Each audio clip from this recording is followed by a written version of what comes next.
Un gros bonjour tout le monde. Vous savez, la vie, c'est pas toujours juste. Par exemple, ici, avec les mathématiques, on pourrait réaliser que dans les dernières leçons de vie, j'ai presque toujours parlé de la fonction sinus. Et là, on se dit peut-être que la fonction cosinus, elle est un peu jalouse. On va donc tenter ici de rétablir l'équilibre avec la leçon de vie numéro 16, la fonction cosinus. Donc, je vais parler beaucoup de toi, la fonction cosinus. Quand même, un petit rappel, la fonction sinus de base, j'aimerais vous rappeler donc pourquoi elle passe par 0, 0. Bien, c'est tout simplement parce que quand on a fait 0 radian sur le cercle trigonométrique, on est ici au point de départ et la coordonnée y vaut 0. Alors, le sinus s'intéresse aux valeurs de y et au départ, cette valeur, elle est de 0. La fonction cosinus, ça ne sera pas la même chose. Elle va commencer ici, au point 0, 1. Parce qu'après 0 radian, ben, la coordonnée x, ici, ben, c'est 1. Alors, c'est pour ça qu'on n'a pas exactement le même graphique, même si ça se ressemble, dis-je. Alors, le cosinus s'intéresse aux valeurs de x, et au départ, cette valeur, elle est de 1, tout simplement. Alors, une fois que ceci est dit, on s'en va découvrir un exemple de la vie avec la fonction cosinus, la fonction qui représente la quantité d'air dans les poumons, en litres, selon le temps écoulé, en secondes. Alors ici, Q de t est égal à 0,3 cos pi t sur 2 plus 2,8. Alors Q de t, ben, c'est la quantité d'air en litres, et t, ben, c'est le temps en secondes. Alors, on se souvient, on avait vu des étapes pour bien tracer. Ben là, vous allez voir, c'est pas parce que c'est écrit cos à la place de sin que tout va changer, vraiment pas. Alors, on y va. Transformons en forme canonique si ce n'est pas déjà fait. Ben, ici, il n'y a pas de surprise, on a déjà la forme canonique. Je vous invite à réaliser que le paramètre A, c'est 0,3. Que le paramètre B, ici, c'est pi sur 2. On n'aura pas de H. H égale 0. Et K, lui, on le voit bien, 2,8. Donc, bienvenue aux 4 paramètres A, B, H, K. Alors, ensuite, on avait déjà parlé de ça. L'axe d'oscillation, Y égale K, ça n'a pas changé. Y est égal à 2,8. Ensuite, il y a la prison. Y est égal à K plus la valeur absolue de A. Donc, on va faire 2,8 plus la valeur absolue de 0,3.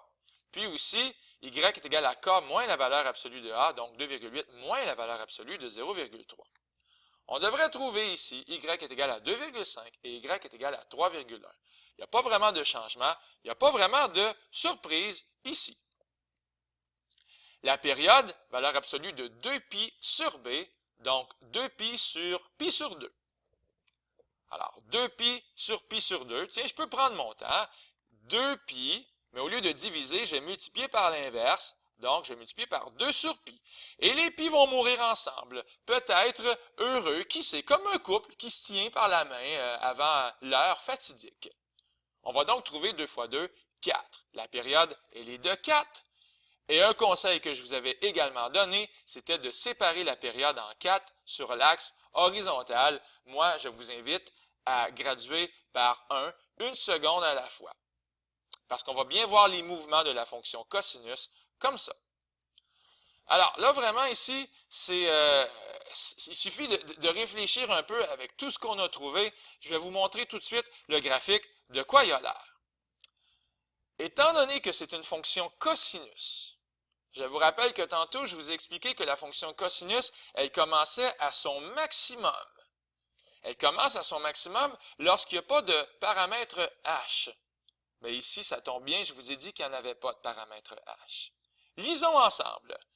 La fonction commence à son maximum, c'est parce que nous avons une fonction cosinus qui n'est pas décalée horizontalement. Donc, ça veut tout simplement dire que quand il n'y a pas de paramètre h, ça ressemble à ceci. Alors, on réalise que l'axe d'oscillation n'a pas été dessiné, c'est Y est égal à 2,8. Le dessin est tellement beau, j'ai peur de le détruire, mais ça pourrait ressembler à ceci, notre axe d'oscillation. Voilà, Y égale 2,8. Et on va vraiment osciller entre 2,5 et 3,1, Et je veux vraiment pas trop détruire le dessin, mais on réalise, j'ai dit qu'elle commençait à son maximum à 3,1 et c'est ce qui se passe parce qu'on a une fonction cosinus qui n'est pas décalée horizontalement. La période, elle est bien de 4 parce qu'on est ici en haut, ça descend, ça remonte et voilà, 4 secondes plus tard, ben on est un peu comme à la même place dans le graphique. Donc c'est vraiment ça le graphique qu'il fallait faire ici, qui raconte l'histoire des poumons. Alors, j'espère que vous avez trouvé ça joli et agréable et très instructif. En passant, on peut toujours s'amuser à transformer en fonction sinus si on aime les petits défis. Parce que ça ici, on peut aussi voir ça comme une fonction sinus. Il va avoir le même paramètre A, le même paramètre B, le même paramètre K. Sauf que il va falloir intégrer un paramètre H ici, H égale -1. Parce que je vous rappelle que la fonction sinus, elle commence au milieu en montant. Autrement dit, elle commencerait ici à 2,8 et là, ça monte comme ça descend. Et là, je viens de tenter, un peu maladroitement, de dessiner un cycle pour la fonction sinus qui n'a pas été décalée. Nous, ce qu'on veut, c'est, on ne veut pas la fonction en noir, on veut la fonction en vert. Donc, c'est clair qu'on va demander à tous les points, si c'est possible, gentiment, de se décaler une unité ou une seconde, si vous préférez, vers la gauche. Alors, on peut voir, tous les points se déplacent vers la gauche de une unité afin d'obtenir ce qui est en vert. Donc, c'est pour ça ici, j'ai rajouté h égale -1 et on pourrait écrire q de t est égal à 0,3 sin pi sur 2 t plus 1 plus 2,8. C'est la fonction des poumons, version sinus. Est-ce que vous êtes capable de passer d'un monde à l'autre, du monde du cosinus au monde des sinus? Ben, je vous le souhaite. Ça serait important avant les examens. Et ici, c'est de toute beauté. J'ai dessiné 4 fonctions un peu de base. Elles s'entrecroisent, un festival de couleurs et de courbes, juste pour vous, juste pour moi aussi, parce que je trouve ça très, très joli. Alors, j'aimerais qu'on les reconnaisse. Ici, on commence au milieu en bleu, ça monte, ça descend et on revient un petit peu plus loin. C'est vraiment la fonction sinus. Elle commence au milieu en montant. En vert, on commence au sommet, au maximum en fait, je devrais dire au maximum, et ça descend avant de remonter. Alors en vert, j'espère qu'on reconnaît la fonction cosinus, donc y égale cos x. Puis après ça, tiens, allons-y avec la jaune. Cette fois-ci, on commence au plus bas. Alors, on commence dans le pire, mais après ça, ça va monter et ensuite, ça va redescendre. Alors ça ici, on pourrait voir ça comme une fonction qui aurait cette apparence-là, y égale moins cos x. Et finalement, en orange, on commence au milieu comme la bleue, mais au lieu d'y aller en montant, on y va en descendant. On pourrait associer ça à la fonction y égale à moins sin x.